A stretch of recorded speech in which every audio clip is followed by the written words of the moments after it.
नमस्कार दोस्तों, target with SDM आप सभी का स्वागत है। गलतियां करना चाहिए व्यक्ति को। कहने का मतलब यह है, हम यहाँ पर रुके क्यों। गलतियां करना चाहिए व्यक्तियों को, क्योंकि जब तक आप गलतियां नहीं करेंगे तब तक आप सुधार मतलब क्या सही वर्क कैसे करेंगे।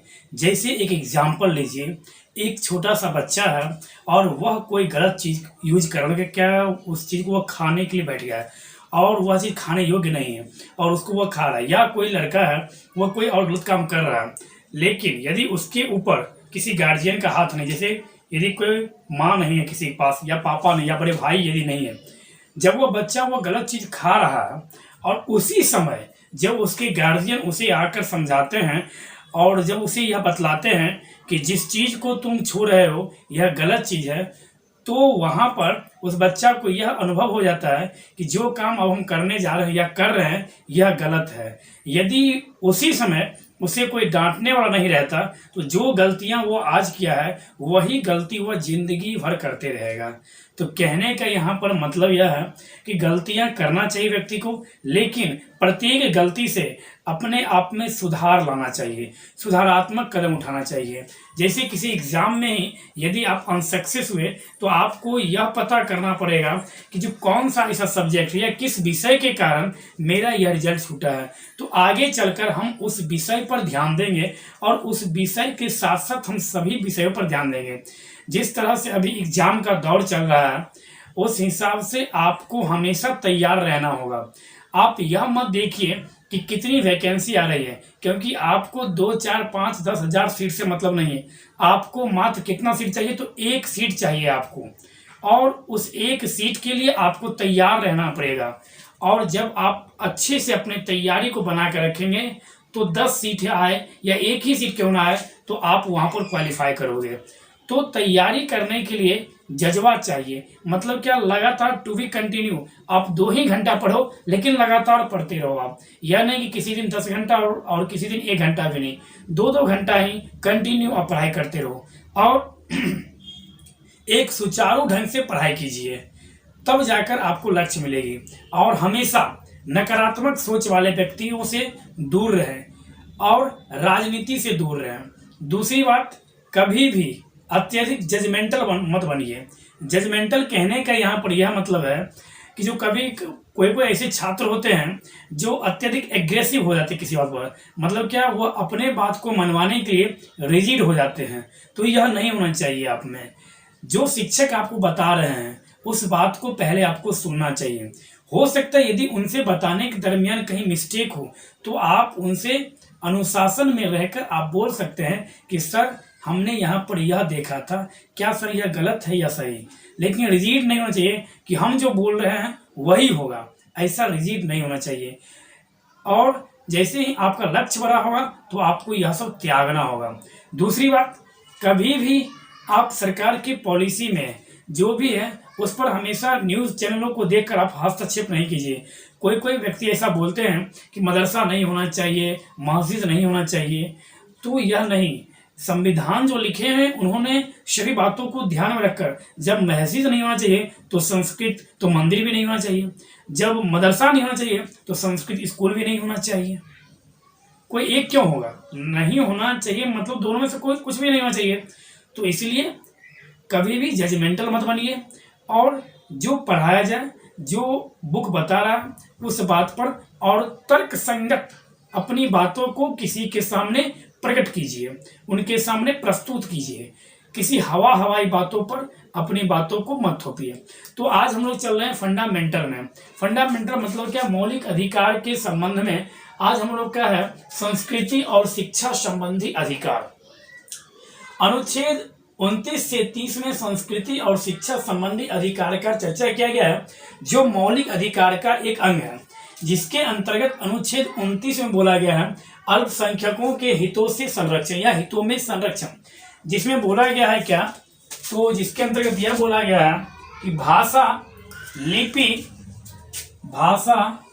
लिपि संस्कृति बनाए रखने का अधिकार है। मतलब क्या, किसी भी समुदाय को अपने समुदाय को, जो अल्पसंख्यक हैं, अल्पसंख्यक कहने का मतलब क्या? अल्पसंख्यक वो है जो या जिसकी संख्या 50% से कम है, वो अल्पसंख्यक है। भारत में लगभग 80 से 82% हिंदू है, तो हिंदू बहुसंख्यक है। इसके अलावा जो भी वह सभी अल्पसंख्यक है। लेकिन केरला में या जम्मू एंड कश्मीर में, केरला में क्या है कि हिंदुओं की संख्या कम है, लेकिन हिंदुओं को वहां पर केरला में अल्पसंख्यक का दर्जा नहीं दिया गया है। कश्मीर में मुसलमान बंधुओं की संख्या अधिक है, हिंदुओं की संख्या नाम मात्र है, तो वहां पर भी हिंदुओं को अल्पसंख्यक का दर्जा नहीं दिया गया। लेकिन मोटा मोटी बात हम लोग याद रखें, जो जिसकी संख्या 50% से कम हो, उसे हम लोग अल्पसंख्यक की श्रेणी में रख सकते हैं। फिर यहां से आएगा मन में भ्रम, क्या अल्पसंख्यक शब्द को इंडियन कॉन्स्टिट्यूशन में कहीं पर भी क्या परिभाषित किया गया है? तो हम कहेंगे कि इंडियन कॉन्स्टिट्यूशन में, भारतीय संविधान में अल्पसंख्यक शब्द को कहीं पर भी डिफाइन नहीं किया गया है। मतलब कि अल्पसंख्यक शब्द को कहीं पर भी भारतीय संविधान में परिभाषित नहीं किया गया है। अनुच्छेद 29 के तहत यह बोला है, किसी विशेष समुदाय को जो जिसकी संख्या इससे कम, जो अल्पसंख्यक की श्रेणी में आते हैं, जैसे अंडमान निकोबार में या लक्षद्वीप में, मतलब जो द्वीपों पर रहते हैं या जिनकी संख्या कम है, उन जैसे मुंडा झारखंड में है, मतलब क्या, जैसे आदिवासी, तो इन लोगों का एक अपना कल्चर है, इन लोगों का अपना एक लिपि है, जो संस्कृति है, तो उसको संरक्षित करने के लिए, उसको सुरक्षित रखने का उनके पास अधिकार है। मेरी बात को समझ रहे हैं ना? कहने का मतलब यहाँ पर यह है कि कोई विशेष समुदाय है, उनका जो लिपि है, उनका जो संस्कृति है, उनकी जो भाषा है, उसको संरक्षित करने का, उसको सुरक्षित रखने का उनके पास यह राइट है, वह उससे कोई नहीं छीन सकता है। जैसे मान लीजिए सेंटिनलीज द्वीप पर जो कुछ दिन पहले एक अमेरिकी पत्रकार को मार दिया गया, वहाँ के जो निवासी थे उनके द्वारा, जिसकी संख्या जो मतलब क्या जो जनजाति है, लगभग उनकी संख्या 1500 से 2000 उस द्वीप पर मात्र, तो उनके लिए वह संरक्षित क्षेत्र है और उनका वह भाषा, लिपि, संस्कृति वो बना के रखने का उनके पास राइट है। अनुच्छेद 30 बोला है, सभी अल्पसंख्यक को अपनी शिक्षण संस्थान की स्थापना और प्रबंधन करने की स्वतंत्रता। क्या बोल रही है? तो शिक्षण संस्थान की स्थापना और प्रबंधन करने की स्वतंत्रता, यह बोला है, शिक्षण संस्थान की स्थापना और प्रबंधन करने की स्वतंत्रता। तो अनुच्छेद 30 के अंतर्गत यह बोला गया कि सभी अल्पसंख्यक अपने लिए शिक्षण संस्थानों की स्थापना करेगा, वह उसका प्रबंधन भी कर सकता है। जैसे मान लीजिए स्कूल के संबंध में यह बोला गया है कि जो उसकी जो स्थापना है, स्कूल में जो है अध्यापकों की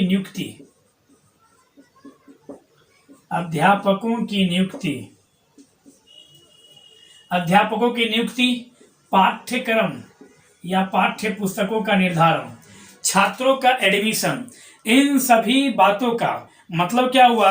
अनुच्छेद 30 के अंतर्गत स्कूल के प्रबंधन में यह बोला गया है कि छात्रों का एडमिशन, अध्यापकों की नियुक्ति और उसके बाद पाठ्य पुस्तकों का निर्धारण, परीक्षा लेना, यह सब क्या है? अल्पसंख्यक के प्रबंधन करने का यह सब तरीका है। क्या वो अपने संस्थान का प्रबंधन, उस संस्थान को किस तरह से चलाया जाए, उस संस्थान को किस तरह से रेगुलेट किया जाए, इसका भी राइट उनके पास है। और शिक्षण संस्थान की स्थापना करना, मतलब कि जैसे मदरसा, तो यहाँ पर बोला कि शिक्षण संस्थान की वो अपने लिए स्थापित, वो शिक्षण संस्थानों का स्थापना भी वो अपने लिए कर सकते हैं और राज्य के द्वारा इस प्रकार के शिक्षण संस्थान को भी मदद किया जाएगा। इसके मदद में राज्य सरकार भेदभाव की नीति नहीं अपनाएगी, यह भी बोला गया है। तो अनुच्छेद 30 के तहत सभी अल्पसंख्यकों को अपने शिक्षण संस्थान की स्थापना करना और प्रबंधन करना और उसकी स्वतंत्रता का चर्चा अनुच्छेद 30 के अंतर्गत किया गया है, जिसमें यह बोला गया है कि सभी अल्पसंख्यकों अपनी रुचि के शिक्षण संस्थानों की स्थापना और प्रशासन का अधिकार होगा। उसके बाद राज्य द्वारा अल्पसंख्यक संस्थानों को किसी भी तरह से यह नहीं बोला जाएगा कि उसकी मदद हम नहीं करेंगे। एक तरह से हम बोल सकते हैं अनुच्छेद 30 क्या बोलता है? तो अनुच्छेद 30 के अंतर्गत MEI माइनॉरिटी एजुकेशन इंस्टीट्यूट की स्थापना वो कर सकता है अल्पसंख्यक अपने लिए। इस बात की चर्चा अनुच्छेद 30 के अंतर्गत कहा गया है। इसमें कहा गया है कि अल्पसंख्यक जो शिक्षण संस्थान है, शिक्षण संस्थान वह 3 प्रकार का होता है। अल्पसंख्यक शिक्षण संस्थान 3 प्रकार का। सबसे पहला राज्य से आर्थिक सहायता, राज्य से आर्थिक सहायता, राज्य से आर्थिक सहायता प्राप्त करने वाला, राज्य से आर्थिक सहायता प्राप्त करने वाला। दूसरा, ऐसा संस्थान जो राज्य से मान्यता लेता है, ऐसा संस्थान जो राज्य से मान्यता तो लेता है लेकिन आर्थिक सहायता प्राप्त नहीं करता है। मतलब क्या हुआ, एक ऐसा संस्थान जो राज्य से मान्यता तो लेता है लेकिन राज्य से आर्थिक सहायता नहीं लेता है। और तीसरा, ऐसा संस्थान जो राज्य से मान्यता या सहायता नहीं लेता, मतलब क्या, तीसरा ऐसा संस्थान है जो राज्य से ना ही मान्यता लेता है और ना ही वह सहायता लेता है। इस प्रकार से भी अनुच्छेद 30 के अंतर्गत इस 3 प्रकार का शिक्षण संस्थान होता है। पहला, राज्य से आर्थिक सहायता प्राप्त करता है और मान्यता भी लेता है। दूसरा बोल रहा है ऐसा संस्थान जो राज्य से मान्यता तो लेता है लेकिन सहायता प्राप्त नहीं करता है। और तीसरा बोलता है कि ना ही वह राज्य से सहायता प्राप्त करता है और ना ही राज्य से वह मान्यता प्राप्त करता है। मतलब क्या, एक तरह से वह एनजीओ के द्वारा ठेकों पर इस प्रकार से भी शिक्षण संस्थान यहाँ पर चलाया जा सकता है। लेकिन उन शिक्षण संस्थानों का भी जो प्रशासनिक, मतलब जो प्रशासन का जो कार्य होगा, एडमिनिस्ट्रेटिव जो कार्य होगा, वह राज्य के द्वारा निर्धारित जो कानून होगा उसके अंतर्गत ही यह शिक्षण संस्थान भी कार्य करेगा। कहने का मतलब यह है, शिक्षण संस्थान का उद्देश्य क्या होना चाहिए, पढ़ाई करवाना। शिक्षण संस्थान का उद्देश्य कतई नहीं है कि वहां पर गलत शिक्षा का आदान प्रदान करना, यह नहीं करवा सकता है। और यहाँ पर यह भी नहीं बोला जा सकता है कि यह मेरा अपना राइट है स्थापित करना और मेरा अपना राइट है उसकी प्रबंधन करना। जी नहीं, यह दोनों राइट है आपके पास, लेकिन राज्य का जो प्रशासन है जिसके अंतर्गत वो कार्य करती है और जो रूल बना हुआ है उस राज्य में शैक्षणिक संस्थान, उसके अंतर्गत आपको भी रहना होगा। कहने का मतलब यहां पर यह है। तो अब हम लोग देखते हैं आगे। तो अब हम लोग देखते हैं अनुच्छेद 30 तक देख लिए। अनुच्छेद 31 जो है, अनुच्छेद 31 में संपत्ति का अधिकार था जो मौलिक अधिकार था, जिसे 44वां संविधान संशोधन 1978 के तहत मौलिक अधिकार से, फंडामेंटल राइट से निरस्त करके, निरसित करके, मतलब कि हटाकर विधिक अधिकार, कानूनी अधिकार अनुच्छेद 300 का क, अनुच्छेद 300 के ए में जोड़ दिया गया है। मतलब क्या रखा गया है, तो अनुच्छेद 31 जो है वह निरसित है। निरसित कहने का मतलब क्या है कि वह जो अनुच्छेद, उसमें जो बात थी वह बातें अब मौलिक अधिकार से निकाल कर उसे अब संपत्ति का अधिकार अब विधिक अधिकार है, कानूनी अधिकार है अनुच्छेद 300 के क के तहत।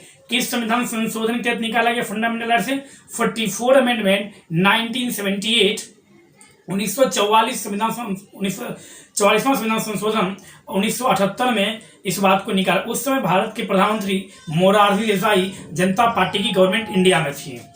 अनुच्छेद 31 ए में क्या बोलता है, तो अनुच्छेद 31 ए और अनुच्छेद 31 बी को फर्स्ट अमेंडमेंट, मतलब कि पहला संविधान संशोधन 1951 के तहत संविधान में जोड़ा गया। तो अनुच्छेद 31 ए बोला जमीन अधिग्रहण और अनुच्छेद 31 बी बोला कुछ कानूनों का अपवाद। मतलब क्या, 31 ए और 31 बी जो है यह 9वीं अनुसूची के अंतर्गत रखा गया है। तो अनुच्छेद 31 ए और 31 बी किस संविधान संशोधन के द्वारा जोड़ा गया, तो पहला संविधान संशोधन जिसके तहत 9वीं अनुसूची, तो भूमि अधिग्रहण और कुछ कानूनों का जो अपवाद, मतलब क्या, जब अपवाद की स्थिति उत्पन्न हो तो अनुच्छेद 31 बी का चर्चा किया गया है। अनुच्छेद 31 सी के तहत यह बोला गया है निदेशक तत्वों को लागू करने वाले कानून को बताता है। मतलब क्या, जहां पर डिस्प्यूट हो जाए फंडामेंटल राइट और डीपीएसपी में, तो वहां पर किस प्रकार से कानून फॉलो होगा और किसका, मतलब कि डीपीएसपी का या फंडामेंटल राइट का ओवररूल कौन करेगा, मतलब क्या, जब दोनों में कन्फ्लिक्ट की स्थिति जब उत्पन्न हो फंडामेंटल राइट और डीपीएसपी में, तो कौन उसे ओवररूल करेगा, यह बतलाता है अनुच्छेद 31C निवेशक तत्वों को लागू करने वाले कानून को बताता है। अनुच्छेद 31C जो है यह भारतीय संविधान में 25वां संविधान संशोधन के तहत जोड़ा गया है, हमें यह याद रखना है। अनुच्छेद 32 के तहत डायरेक्ट सुप्रीम कोर्ट में शिकायत करने का मौका दे दिया गया। मतलब क्या, इसको हम लोग क्या कह सकते हैं, तो देख लीजिए अनुच्छेद 32 के तहत जो है बंदी प्रत्यक्षीकरण, क्या सब दिया गया है, बंदी प्रत्यक्षीकरण, प्रमादेश, प्रतिषेध, उत्प्रेषण और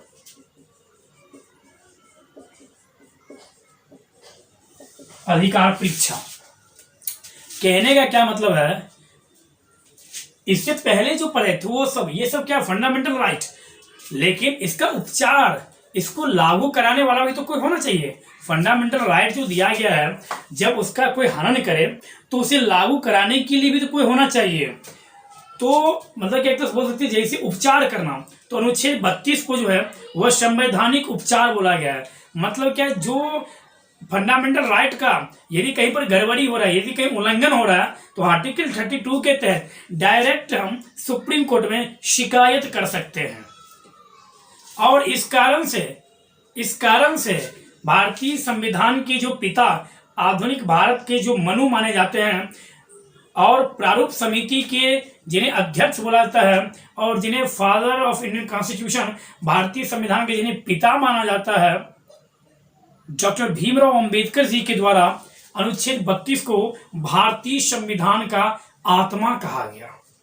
भारतीय संविधान का आत्मा जब पूछे तो भारतीय संविधान का आत्मा अनुच्छेद 32 को कहा गया है।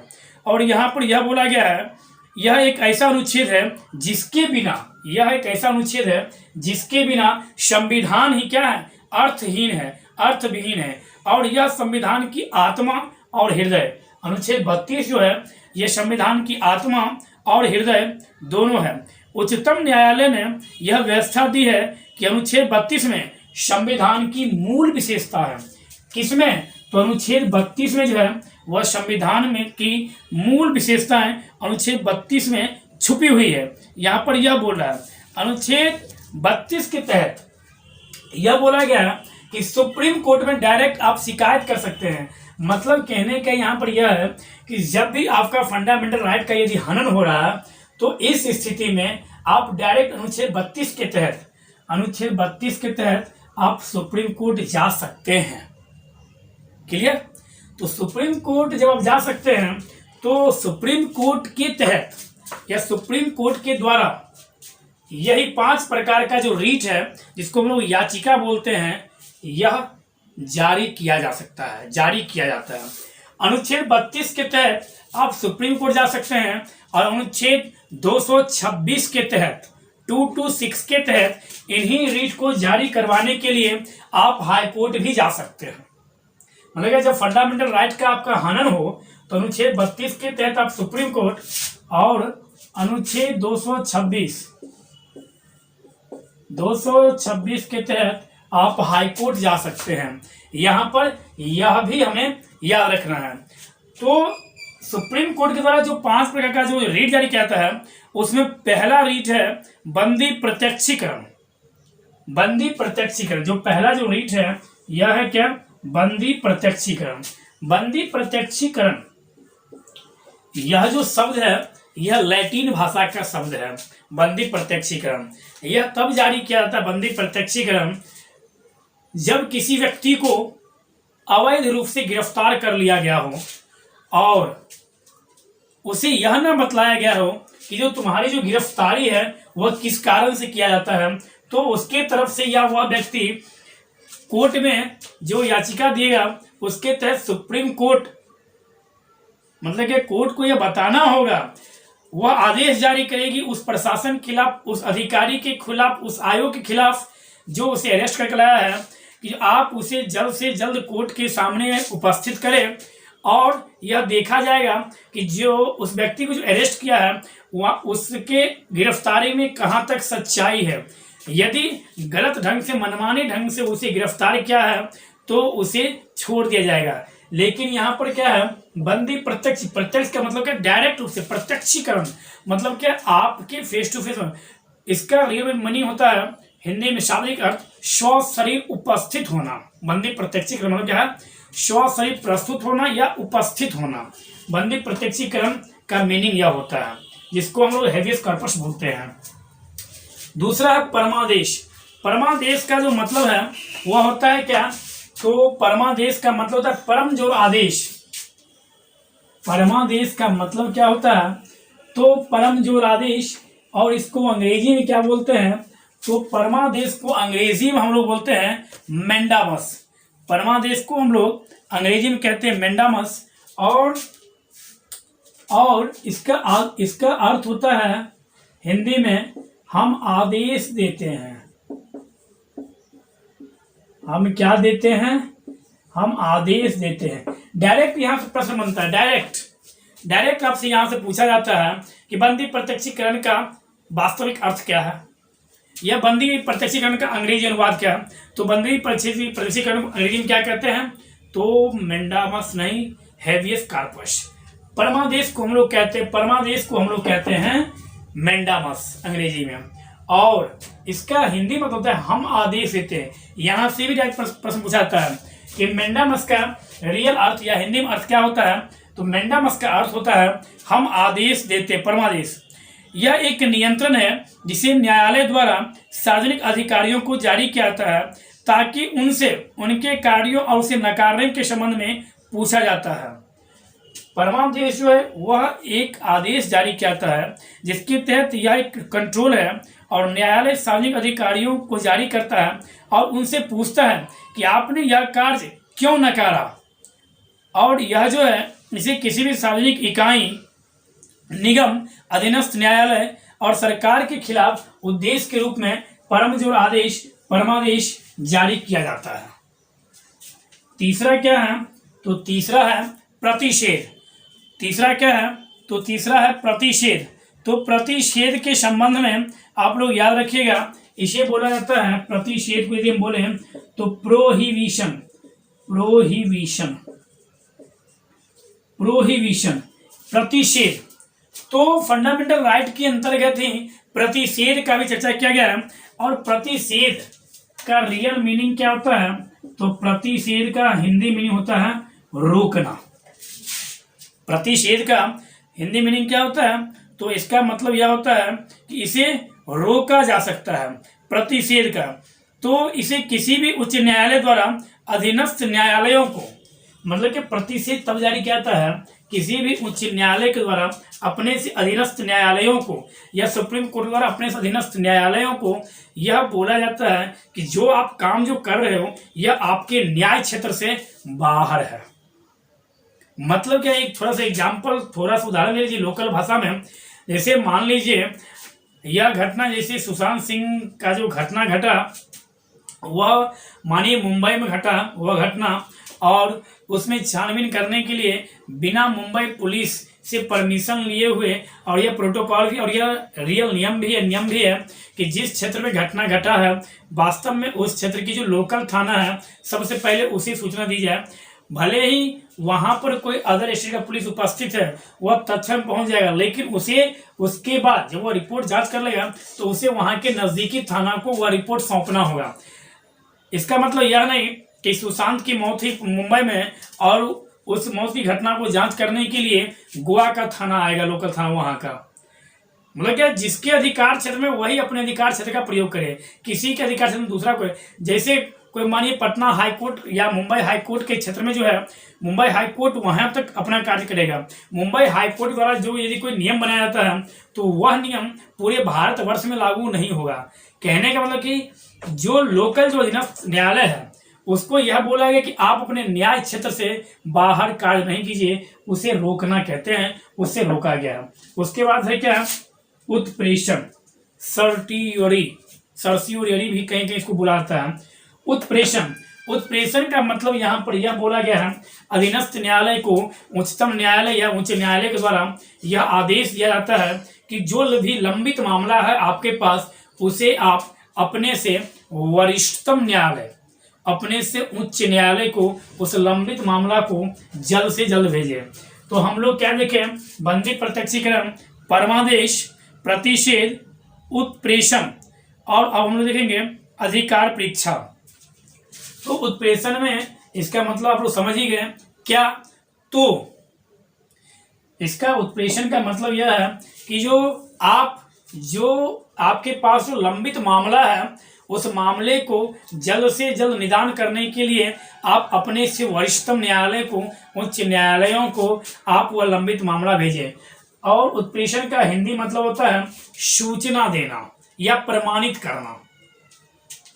लास्ट है अधिकार परीक्षा, जिसको हम बोलते हैं क्यू वारंटो। अधिकार परीक्षा, क्यू वारंटो, और इसका मतलब होता है प्राधिकृत या वारंट के द्वारा, प्राधिकृत या वारंट के द्वारा।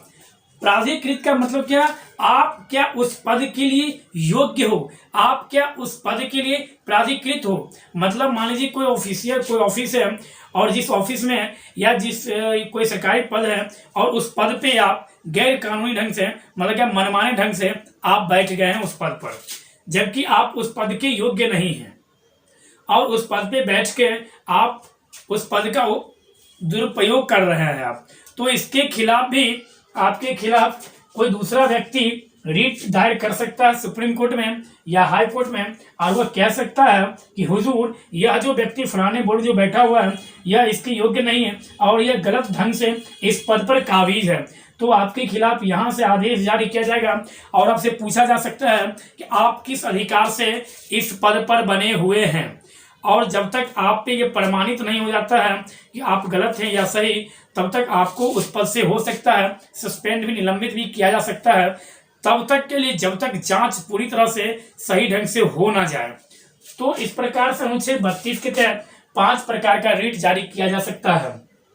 बंदी प्रत्यक्षीकरण, परमादेश मतलब क्या हेवियस कॉर्पस, मैंडामस, प्रोहिबिशन, सर्टियोरी और क्यू वारंटो, यह 5 प्रकार का रीट सुप्रीम कोर्ट के द्वारा डायरेक्ट आप जारी करवा सकते हैं। रीट का मतलब क्या, याचिका, और यही 5 आप हाई कोर्ट के द्वारा भी जारी करवा सकते हैं, यह याद रखेंगे हम लोग। अनुच्छेद 33 क्या बोला है, अनुच्छेद 33 यह बोला है मूल अधिकारों पर सुरक्षा बलों तथा सैनिकों के लिए प्रतिबंधित। कहने का यह मतलब यह है, जितना स्वतंत्रता हम लोगों को मिला हुआ है, उतनी स्वतंत्रता पब्लिक ऑर्डर को, मतलब क्या लॉ एंड ऑर्डर को, मतलब क्या लोक व्यवस्था बनाने वाले प्रशासन को, सैनिकों को, सुरक्षा बलों को उतनी आज़ादी, उतना फंडामेंटल राइट नहीं दिया गया है। संसद इस पर प्रतिबंध लगाने के लिए कानून बना सकता है, यह बात अनुच्छेद 33 के तहत कहा गया है। अनुच्छेद 34, अनुच्छेद 34 में है एक शब्द मार्शल लॉ। तो क्या आप लोग बता सकते हैं भारत में अब तक कुल कितनी बार मार्शल लॉ लगा है? तो बंधु, भारत में वर्तमान समय तक 2020 तक एक बार भी अभी तक मार्शल लॉ इंडिया में नहीं लगा है। इस बात को ध्यान रखेंगे हम लोग। मार्शल लॉ कहने का मतलब यह है कि सैनिकों के द्वारा शासन करना, वह भारत में अभी तक ऐसा क्रिएट नहीं हुआ है। तो यहाँ पर यह बोला गया अनुच्छेद 34 के तहत कि मार्शल लॉ जब लगेगा, मार्शल लॉ के लगने के दरमियान जो व्यक्तियों का जो फंडामेंटल राइट का यदि कोई हनन हो रहा है, तो उसकी जो क्षतिपूर्ति होगी, किसी व्यक्ति का यदि मानव अधिकार का यदि क्षति कहता है, तो अनुच्छेद 34 के तहत संसद कानून बनाकर उससे फंडामेंटल राइट की क्षतिपूर्ति करेगी या की जा सकती है। तो भारत में मार्शल लॉ एक बार भी नहीं लगा है अभी तक, यह याद रखेंगे आप लोग। मतलब सैनिकों का शासन। उसके बाद यह बोला है अनुच्छेद 35 से मूल अधिकारों को लागू करने के लिए कानून बनाने की शक्ति जो है वह संसद के पास है। जैसे अनुच्छेद 32 में क्या है, तो अनुच्छेद 32 में है 5 प्रकार का बात, ये मतलब क्या, अनुच्छेद 32 बोल रहा है रीट जारी, अनुच्छेद 32 बोल रहा है रीटों का उल्लेख, कौन कौन सा, तो बंदी प्रत्यक्षीकरण, परमादेश, प्रतिषेध, उत्प्रेषण, अधिकार परीक्षा और अनुच्छेद 32(3) आर्टिकल 32 सब क्लोज 3 यह बतलाता है कि इन सब के लिए जो कानून बनाने का राइट है वह संसद के पास है, और संसद यदि चाहे तो इन रीट को जारी करने का अधिकार सुप्रीम कोर्ट के अलावा किसी अन्य न्यायालयों को भी दे सकता है। लेकिन कौन? तो पार्लियामेंट, संसद चाहे तो। क्या इस बात की व्याख्या, क्या इस बात की उल्लेख संविधान में है? तो जी हाँ, संविधान में इस बात का उल्लेख स्पष्ट रूप से किया गया है कि इस प्रकार का जो भी कानून है उस कानून को बनाने के लिए संसद की सहमति जरूरी है। तो अब हम लोग एक बार पुनः, आज फंडामेंटल राइट लगभग समाप्त हो गया, एक बार पुनः हम फंडामेंटल राइट को रिकॉल कर देते हैं। फंडामेंटल राइट अमेरिका के संविधान से लिया गया है। फंडामेंटल राइट की चर्चा भारतीय संविधान के भाग 3 में अनुच्छेद 12 से 35 तक में किया गया। अनुच्छेद 12 में यह बोला गया है राज्य की परिभाषा। अनुच्छेद 13 में फंडामेंटल राइट से संबंधित यदि कोई कानून है और यदि वो उसका उल्लंघन कर रहा है तो उस प्रकार के कानून को निलंबित या शून्य घोषित सुप्रीम कोर्ट कर सकता है। अनुच्छेद 14 कानून के समक्ष समता और विधियों का समान संरक्षण। अनुच्छेद 15 धर्म जाति लिंग जन्मस्थान मूल स्थान के आधार पर शैक्षणिक संस्थानों में 15 जो है वह शैक्षणिक संस्थानों के संबंध में चर्चा करता है, इसके आधार पर विभेद नहीं किया जा सकता। 15(4) है शिक्षण संस्थानों में आरक्षण। 15(5) है हायर एजुकेशन मतलब क्या उच्च शिक्षण संस्थानों में शैक्षणिक आरक्षण। और 15(6) EWS सवर्णों को शैक्षणिक संस्थानों में 10% आरक्षण। 16 लोक नियोजन में मतलब क्या नौकरियों में आरक्षण, यह अनुच्छेद 16 के तहत दिया गया है। और 16(5) के अंतर्गत यह बोला गया है, क्या बोला गया है? तो EWS को मतलब क्या सवर्णों को भी 10% नौकरियों में आरक्षण दिया जा सकता है। 15(3) में यह बोला गया था महिलाओं और शिशुओं के लिए विशेष प्रकार का व्यवस्था किस क्षेत्र में? नौकरी में, जी नहीं, शैक्षणिक संस्थानों में। अनुच्छेद 17 अस्पृश्यता का अंत मतलब क्या छुआछूत नहीं होना चाहिए। अनुच्छेद 18 उपाधियों का अंत। अनुच्छेद 19 राइट टू फ्रीडम। और अनुच्छेद 19(1) के तहत 6 प्रकार का स्वतंत्रता दिया गया। बोलने की स्वतंत्रता, सभा बनाने की स्वतंत्रता, सभा करने की स्वतंत्रता, संघ बनाने की स्वतंत्रता, कहीं भी संचरण करने की स्वतंत्रता, कहीं भी निवास करने की स्वतंत्रता और उपजीविका जीविका वृत्ति चलाने की स्वतंत्रता। और इसी अनुच्छेद 19(G) में जो बोला गया उपजीविका जीविका और वृत्ति चलाने की स्वतंत्रता, इसके अंतर्गत ही, इस अनुच्छेद 19(G) के अंतर्गत ही स्कूल भी आता है। मतलब कि स्कूल जो खोला गया है वह भी जीविका चलाने के लिए खोला गया, मतलब कि प्रॉफिट कमाने के लिए खोला गया है। तो उस प्रकार स्कूल जो है, शैक्षणिक संस्थान जो स्कूल है, कॉलेज है, उसे भी अनुच्छेद 19(G) के अंदर। लेकिन जब वह स्कूल विशेष धर्म से संबंधित हो तब हम लोग चलेंगे कहाँ? अनुच्छेद 26 में, तब उसका अध्ययन करेंगे। अनुच्छेद 20 के अंतर्गत अपराधों के दोषी संरक्षण, जिसके तहत 3 प्रकार का स्वतंत्रता दिया गया है। अनुच्छेद 21 के अंतर्गत प्राण एवं दैहिक स्वतंत्रता। अनुच्छेद 21 के को फंडामेंटल राइट में राइट टू एजुकेशन मतलब क्या शिक्षा का अधिकार। 86 अमेंडमेंट 2002 86वां संविधान संशोधन 2002 के तहत अनुच्छेद 21 को जोड़ा गया, जिसमें बोला गया कि 6 से 14 वर्ष के बच्चों को मतलब क्या शिक्षा पाने का अधिकार जो है वह दिया गया है अनुच्छेद 21 को के तहत। अनुच्छेद 22 गिरफ्तारी के दोषी में संरक्षण है। अनुच्छेद 22 में यह बोला गया है। अनुच्छेद 23 बेगार बलाश्रम दुर्व्यापार तस्करी, इसमें ऐसा मतलब यह नहीं होना चाहिए, यह मानवाधिकार या फंडामेंटल राइट। अनुच्छेद 24 मतलब क्या 14 वर्ष से कम उम्र के बच्चों को कारखानों खान और जोखिम भरे काम नहीं करवा सकते। अनुच्छेद 25 अंतःकरण आचरण मानने और प्रचार प्रसार करने के यह 4 प्रकार का स्वतंत्रता देती है अनुच्छेद 25। अनुच्छेद 26 धार्मिक संगठनों या चैरिटेबल संगठनों की स्थापना, उसका प्रबंधन और उसका समुचित रूप से उसका धन की अर्जित करना और समुचित रूप से उसका उपभोग करना मतलब क्या प्रशासन करना। अनुच्छेद 27 के तहत सरकार जो है वह किसी भी धर्म को बढ़ाने के लिए टैक्स वसूल नहीं सकता। अनुच्छेद 28 किसी भी पूर्णतः राज्य पोषित जो स्कूल है उस स्कूल में किसी भी प्रकार का धार्मिक शिक्षा देने के लिए बाध्य नहीं किया जा सकता है। अनुच्छेद 29-30 संस्कृति शिक्षा से संबंधित अधिकार, जिसमें अनुच्छेद 29 में लिपि भाषा और संस्कृति के आधार पर संरक्षण का अधिकार। अनुच्छेद 30 में था क्या तो अल्पसंख्यक अपने हितों के संरक्षण के लिए शिक्षण संस्थान की स्थापना और प्रबंधन करने की स्वतंत्रता। अनुच्छेद 31A में क्या था? अनुच्छेद 31A में था भूमि अधिग्रहण। अनुच्छेद 31B में था विशेष प्रकार कानूनों का बाद जो अनुच्छेद 31C में था नीति मतलब निर्देशक तत्वों को लागू करने के संबंध में कानून बनाने का अधिकार। अनुच्छेद 32 में डायरेक्ट सुप्रीम कोर्ट में शिकायत 5 प्रकार के रिट। अनुच्छेद 33 के अंतर्गत क्या बोला गया? तो अनुच्छेद 33 के अंतर्गत बोला गया मूल अधिकारों पर जो सुरक्षा बल, सैन्य और लोक प्रशासक जो है उन पर प्रतिबंध संसद लगा सकता है। अनुच्छेद 34 मार्शल लॉ। अनुच्छेद 35 इन सभी पर कानून बनाने रिपीट कर देगा। इन सभी पर कानून बनाने का अधिकार किसके पास है? पार्लियामेंट के पास। तो दोस्तों हम उम्मीद करते हैं कि आप लोग फंडामेंटल राइट को अच्छे ढंग से समझ गए होंगे। इससे संबंधित जो भी प्रश्न बनेगा अब आप लोग आराम से सॉल्व कर सकते हैं। हमेशा ध्यान रखिए कि एक जोश के साथ आप जब तक पढ़ोगे तभी आपको लक्ष्य मिलेगी, और हमेशा एनर्जेटिक रहें, स्वस्थ रहें, मस्त रहें। धन्यवाद।